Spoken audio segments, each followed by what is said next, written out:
بسمللہ والصلاۃ والسلام علی رسول اللہ، اما بعد۔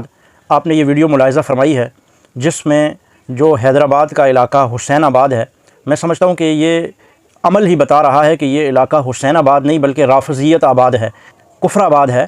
اس علاقہ کفر آباد کے اندر حیدرآباد کے شہر میں حضرت سیدنا فاروق اعظم رضی اللہ تعالیٰ عنہ کا پتلا بنا کر اس کو جلایا جا رہا ہے، اس پر لعنتیں کی جا رہی ہیں اور گالیاں دے کر بکواسات کی جا رہی ہے۔ لیکن ہمارا ملک جو اسلامی ملک کہلاتا ہے، جو کلمے کی بنیاد پر جو لوگوں سے دھوکہ کیا جاتا ہے کہ اس ملک کو کلمے کی بنیاد پہ حاصل کیا، اور اس کو اس لیے حاصل کیا گیا تھا کہ یہاں پہ صحابہ کرام حضور علیہ السلام والا نظام ہوگا، اسلامی نظام ہوگا۔ لیکن جن لوگوں کے نام پر اور جس اسلام کے نام پر اس ملک کو حاصل کیا گیا، اور اس وقت ان لوگوں نے دھوکہ کیا کہ اس ملک کو کلمے کی بنیاد پہ حاصل کر کے ہم اسلام لائیں گے، یہ صرف اور صرف اسلام کو استعمال کر کے، اسلام کا نعرہ لگا کے، اسلام کے کلمے کو استعمال کر کے انہوں نے لوگوں کو مروا کے، لوگوں کی گردن کٹوا کے اس ملک کو بنوا لیا۔ لیکن آج اسی ملک کے اندر اسلام کے ساتھ کیا کھلواڑ کیا جا رہا ہے۔ سیدنا فاروق اعظم جو اسلام کی مقدس شخصیات میں سے بنیادی شخصیت ہیں، ان کی اس طرح سے توہین ہونا اور اسلامی ملک کے اندر، پاکستان کے اندر اس طرح سے توہین ہونا، یہ نہایت ہی قابل مذمت اور المیہ ہے۔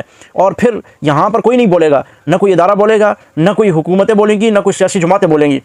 لیکن کل یہی مردار، یہی مردود جو یہ کام کر رہے ہیں، ان کو اگر کوئی ٹپکا دے گا جب، تو پھر عدالتیں بھی کھڑی ہو جائیں گی، اور جی ان کے ساتھ ظلم ہو گیا، یہ عدالتوں میں کیس آنا چاہیے تھا، اور پھر ہم سنتے اور ہمارے پیسہ بنتا مال بنا لیتے، اور اس کے بعد جو ہے ہم کوئی فیصلہ کرتے۔ فیصلہ کیا کرتے کہ 2-4 سنیوں پر کیس بنا کے معاملہ برابر کر دیا جاتا، اور پھر دونوں کو چھوڑ دیا جاتا، یہ کرتے، اور ان کا اپنا جو ہے وہ درمیان میں مال بن جاتا۔ اسی طرح یہ ادارے اور یہ پولیس اور اس طرح کے جتنے بھی ادارے ہیں، ان کو چاہیے کہ وہ اپنی مدعیت میں اس طرح کے کیس جو ہیں وہ ان کو درج کروائیں۔ لیکن کتنے افسوس کی بات ہے کہ اس طرح سے یوں سر عام روڈ پہ کھڑے ہو کر سیدنا فاروق اعظم رضی اللہ تعالیٰ عنہ کو گالیاں دی جا رہی ہیں۔ پھر ان کافروں شیعوں کو یہ کہا جاتا ہے کہ نہیں جی یہ تو کافر نہیں ہے، ان کو کافر نہ کہو، یہ تو مسلمان ہیں، یہ تو اتحاد چاہتے ہیں، یہ تو بڑے فلاں ہیں۔ یہ خبیث الفطرت لوگ، جن کے بارے میں امام مالک رحمۃ اللہ علیہ نے فرمایا لیغیظ بهم الکفار کے تحت کہ یہ سب سے بدترین کافر ہیں، شیعہ رافضی لعین مردود، یہ دنیا کا بدترین کافر ہے، اور اس کا اسلام سے کوئی تعلق نہیں۔ اگر اسلام سے تعلق ہوتا تو حضرت ابوبکر، حضرت عمر، حضرت عثمان، حضرت علی،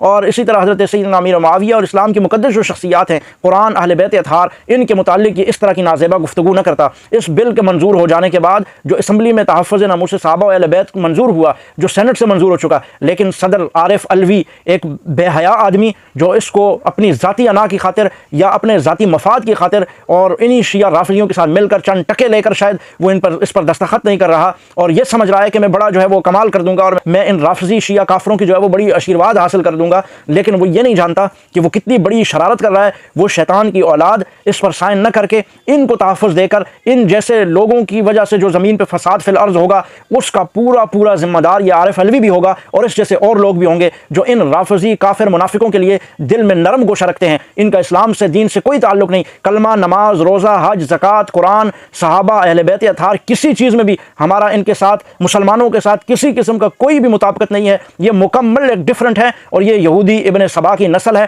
جہاں جن ملکوں میں یہ موجود ہیں، وہاں پر انہوں نے مسلمانوں کی پیٹھوں کے اندر خنجر گھونپے ہیں۔ آپ حضرت ابوبکر سے لے کر حضور علیہ السلام کے زمانے سے لے کے آج تک اگر دیکھیں، جہاں مسلمانوں کے ساتھ کوئی دھوکہ ہوا، فراڈ ہوا، دغابازی ہوئی، اندر کی مسلمانوں کی جنگیں ہوئی، وہ یہ انہی ہی شیعہ رافضی کافروں کی وجہ سے ہوئی ہے۔ اب بھی اگر آپ لوگ ان کو نہیں پہچانتے، اور جو ان کے ساتھ بغلگیر ہوتے ہیں اور ان کے ساتھ جا کے بیٹھتے ہیں، وہ انتہائی گھٹیا ترین، ان کو اپنی صفوں سے الگ کرنا چاہیے۔ ان کے ساتھ مسلمانوں کو کوئی تعلق نہیں رکھنا چاہیے، اور اس پر باقاعدہ طور پر سٹینڈ لینا چاہیے۔ اور کوئی غازی جو ہے وہ اٹھ کر ان کی گردنیں جب اڑائے گا، تو کل یہی ہماری عدالتیں، یہی ادارے جو ہے اس کی پشت پناہی کریں گے، نہیں جی یہ تو ماورائے عدالت ہو گیا، ماورائے قانون ہو گیا۔ تمہارے قانون، تمہاری عدالتیں یہاں کیوں نہیں بولتی جب دین اور اسلام، اللہ اور نبی کے صحابہ کی گستاخیاں ہوتی ہیں؟ تم اپنے چند ٹکوں کی خاطر انتظار کرتے ہو کہ کوئی آئے اور اس کیس کو لائے۔ کیا تم یہ چیزیں نہیں دیکھتے؟ کیا ادارے اس چیزوں کو نہیں نوٹ کرتے اور دیکھتے؟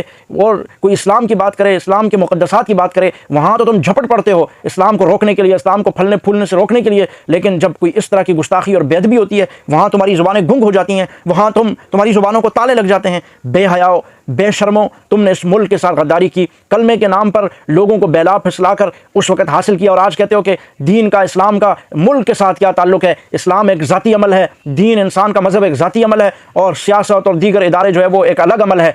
جب تم نے یہ بات تمہیں اس وقت سوچنی چاہیے تھی جب تم اس ملک کو کلمے کے نام پر لے رہے تھے، کہ جب تم نے ایک ملک کو ہی کلمے کے نام پر، مردودوں کو جلد از جلد حکومت کو چاہیے، انتظامیہ کو چاہیے۔ کیا انتظامیہ کے سامنے یہ چیزیں نہیں آتی؟ کیا وہ نہیں دیکھتی؟ کیا حیدرآباد تک ان کی رسائی نہیں ہے؟ کیا یہ حسین آباد جو علاقہ ہے اصل میں جو کفرستان علاقہ ہے اس پر ان کی نظر نہیں ہے؟ یہاں حکومت کی رٹ قائم نہیں ہے؟ یا حکومت صرف اور صرف مظلوموں کو دبانے کے لیے، انصاف پسندوں کو دبانے کے لیے اٹھا کے ایک انسان کو 4 مہینے 10 مہینے 10 سال 20 سال آپ لوگوں نے جو ہے وہ پس زندہ کر دیا، اس کے گھر والوں کو پتہ نہیں ہے کیوں؟